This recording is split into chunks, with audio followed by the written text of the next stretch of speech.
This podcast is brought to you by Mapper Forward's new Patreon community, the Global Coffee Think Tank. Check the show notes or head to patreon.com/Mapper Forward to find out how you can become a member today. Welcome to the Daily Coffee Pro by Mapper Forward, friends. I'm your host, Lee Safar, and I am again joined by Brian Gaffney. Welcome back, Brian. We are exploring what specialty coffee looks like from the outside as a consumer, and Brian is the dream specialty coffee consumer for specialty coffee cafes and for specialty coffee roasters, but even more so for producers. Today, in this episode, we're going to talk about what you look for when you're choosing a coffee. And this is why I mentioned the producers, because unlike many consumers, you are very aware of the role that the producer plays and how many hands have actually touched the coffee before you drink it. So, Brian, what do you look for when you are looking to choose a coffee?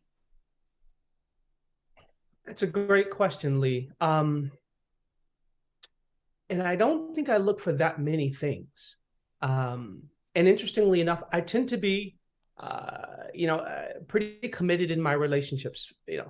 The majority of my buying, and I buy a decent amount of coffee every year.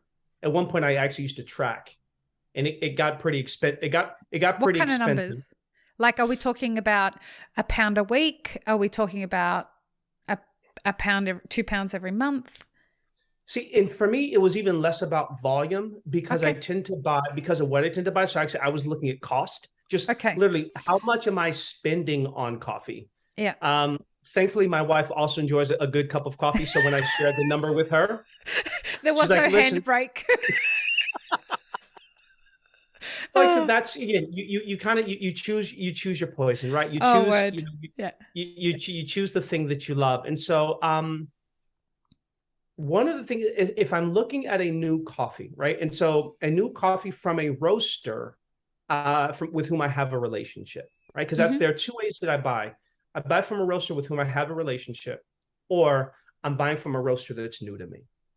If I'm buying from a roaster with whom I have a relationship, then what I am looking for are the kinds of coffee, right? I'm a consumer who buys coffee for discovery.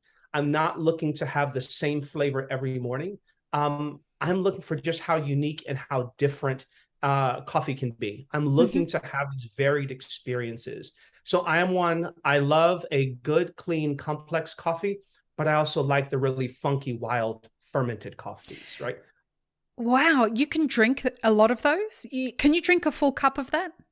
I can. I can't get through. Go on. Really, yeah. And so that tends to be my afternoon cup. So if I'm sitting on a conference call at 3:30 in the afternoon and I'm drinking an anaerobic fermentation whoosh whoosh, or I'm drinking a black honey processed Marago Gipe, it's funky in there. So in the afternoon, I'm getting it's this bold punch of flavor, and its texture and its body and this acidity, and maybe it's clean, maybe the flavor's a little bit muddy.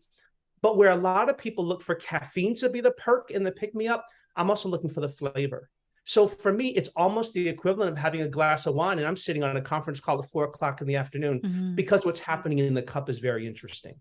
So again, if it's a roaster with whom I have this relationship, I'm looking for, where else can we go where I've not been before? Is it a different origin? Is it a different process? Is it a different varietal that I've not had? What some roasters are doing that I'm really interested in is they'll do interesting bundles. So it may be the same varietal, two kinds of fermentation from the same farm, or it may be the same varietal from different origins. And I like to have those kinds of experiences. If I'm buying coffee from a roaster with whom I don't have a relationship, that's likely because I know the producer whose coffee that they're currently roasting. And now, for me, that flips. Whereas a lot of consumers, they go to the cafe with whom they have the relationship, and what that cafe presents is what they drink. Well, if I'm looking for, Mauricio Chata's coffee, or Wilfredo Ure's coffee, or if I'm looking for Las Lajas from Costa Rica, then I'm going, and so who's carrying those coffees? And so I may go to the Instagram feeds, or with some of the producers, I'm gonna go to WhatsApp and connect with them. What roasters are currently selling their coffees, and that's where I'll go and try and buy. So those are the two ways that I typically buy. Do you drink many African coffees? I drink. So the answer really is no. 80% of the coffee that I figure that's Latin probably America. a good estimate are Colombian coffees. Even and for me, the connection to Colombia is one of those, right? We talk about connection in the last episode. So for a while, my family worked with au pairs because we had au pairs who helped to take care of our sons. And our second and third au pairs were from Colombia, and we still to this day retain amazing relationships. And that was probably now we're going back 7-8 years. And so oftentimes when they were here, I was then working to source some of the best Colombian coffees that I could share with them while they were here and with our family. And so to this day, that continues the practice because Colombia has such a variety. It has 2 harvests over the course of the year. You just have a number of producers that are experimenting with different kinds of coffee. So that really tends to be where my focus is. I do drink Kenyan. I drink a decent amount of Kenyan coffee. But again, as I mentioned in the last episode, the Kenyan coffees that I drink tend to come from George Howell, and it's the Mamuto AA. And then I will also have... Let's be real.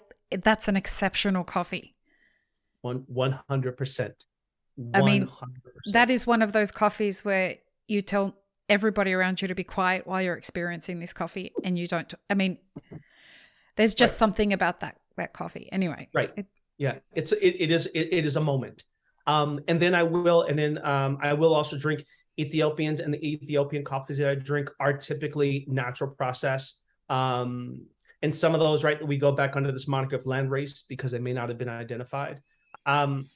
So that's the majority of what I will find, what I will drink. Tipicas, when I'm looking for Tipica, Ecuador is typically the source for some of those. And then the last, I would say 5% is if someone will say, hey, Brian, I think this is a really interesting coffee that you should try. And I'm always game for that. What are your friends like at dinner parties when you say, guys are going to brew this amazing coffee? Do you do that? I do it. And it's now one of the things where if I'm coming over, nobody's going to touch coffee. They know that I'm going to bring it. It's just, right? Brian's the coffee guy. Exactly, right. And they know, and not only am I the coffee guy, but I know I'm coming with equipment, right? Because if I'm brewing, right? That's awesome. So I literally, there's a bag that I take, or like we're getting ready to go on vacation as a family, and everyone knows I'm going to pack up the coffee and when we travel. And everyone knows, just kind of sit back and let it unfold. And for me, the way that I like to present the coffee is I present the coffee in its context. And so, as I'm grinding, the same way you'll do it if you have an intimate experience, in a cafe, was I grind it and I let everyone kind of smell, what the grounds smell like before I've started brewing. And then if I'm brewing it typically on a Chemex, I'll invite people to stop by and have a whiff of it. Then as I pour it, I invite people to smell it first and then sip it. And then if they want to add something to it. So they know there's a bit of production and theater whenever they invite me to have coffee at the end. And thankfully, most have come at this point to accept it and are willing to go along for the journey. And do you find that they look at coffee a different way? And do they look to choose coffees in different ways after having that experience with you? They do. And I have some friends that don't drink coffee except when I make it. And for them, it really is a matter of, because for them, going back to this idea of experience coffee, for them, it's almost less about the coffee and it's more about the experience in which they're participating. So to sit through everything and not drink what I've just kind of presented to them would almost be incomplete, right? And so they want that. And then absolutely, I have friends that say, okay, Brian, I'm ready to re-up. Where should I go, right? What should I buy? Right. Yeah. What do your Nescafe Blend 43 friends say to you about your definition of coffee? Which, look, this is setting us up for the next episode where we're going to talk about the branding problem in coffee. But what do those friends who just like want to chug an espresso and they don't care, like they're happy to drink a really dark roasted espresso, what do those friends say to you? Well, I think, Lee, part of what they appreciate about me is because when that's what they want to drink, there's no issue. Right. If that's what you love, absolutely drink it, right? Because they'll also say, I just need this to get me through. I need Right. I need this They're as caffeine drinkers. absolutely. And so again, right, we think about this idea, and there's this framework from I think Anthony Ulrich that he came up with this framework called jobs to be done. Mm-hmm. And the question is, when you're drinking coffee, what job are you hiring that coffee to do? If you're chugging that dark roasted espresso, you're hiring that coffee to give you a caffeine kick, and it's effectively fuel. Mm-hmm. And if that's what you're hiring that to do, no bones about it. But when I'm preparing for you, now we're into specialty coffee or experienced coffee, and now we're talking culinary.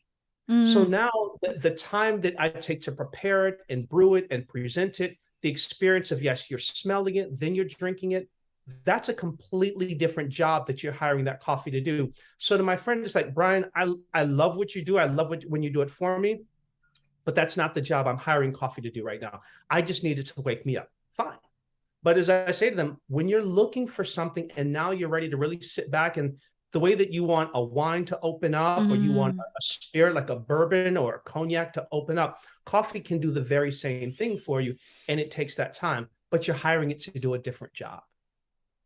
One last thing. What's your relationship with roast profiles? So are you looking for a darker roast? Are you looking for a medium roast? Or are you looking for something on the lighter side in general? In general, I'm looking for a lighter roasted coffee. Rightly or wrongly, the metaphor that I use when it comes to dark or light roast is equivalent to that of eating beef. If you have a beautiful cut of steak and you cook that steak to the point where it's well done, you're no longer tasting the meat. You're tasting the char and the cook, right? Mm-hmm. And same thing with coffee. You roast it to the extent you're no longer tasting the uniqueness of that coffee. Really, at that point, you're tasting kind of the overcooked organic material that was in that coffee. So for me, back to this idea of discovery, back to this idea of I want to be able to taste the varietal, the terroir, the fermentation. My experience has been that you have to have a lighter, medium at most, but you got to have a lighter roasted coffee to be able to celebrate those unique nuances about it. You are a dream as a consumer for what I call experienced coffees. So we're going to have a delicious discussion in the next episode about the branding of specialty coffee. Oh, this is going to be a joy. Thanks for the beautiful way that you've been able to explain so far your journey as a consumer. I think it's super insightful for people. And now we're going to kind of pivot a little bit and go into branding. Let's do it. Peace, love, and peanut butter, everybody. Have an amazing rest of your day. Thanks, friends. If you enjoyed this video, here's what you should check out next. Consider supporting Map It Forward on Patreon and be sure to subscribe and hit the notification bell before you leave.